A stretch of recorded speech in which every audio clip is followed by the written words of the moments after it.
ချန်တူးမြို့ကိုရောက်ရင်ဒီဂျိုင်းရဲ့ပန်နာကြီးရဲ့ဖီလုံးလုံးကြီးကိုအရင်မြင်ရမှာပါနော်သူ့ရဲ့မျက်နှာကိုမြင်ရဖို့ဆိုရင်တော့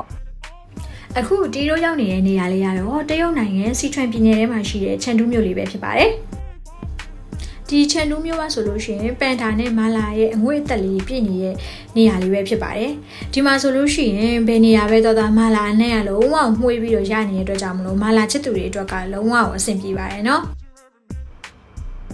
အခုတည်ရောက်နေတဲ့နေရာလေးကတော့ချန်တူးမြို့ရဲ့အစီအကားဆုံးနေရာ shopping area တစ်ခုဖြစ်တဲ့ Sequence Road ပေါ်မှာပဲဖြစ်ပါတယ်ဒီပက်တာရှိတဲ့နေရာကလည်းဒီ Sequence Road ပေါ်က IFS Tower ပေါ်မှာပဲဖြစ်ပါတယ်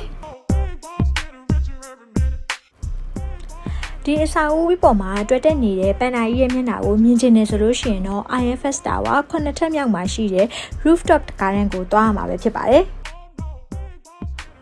အခုဆိုရင်တော့ IFS Tower ရဲ့9ထပ်မြောက်ကိုရောက်နေပြီပဲဖြစ်ပါတယ်ပန်နာကြီးရဲ့မျက်နှာကိုနည်းနည်းစပြီးမြင်နေရပါပြီနော်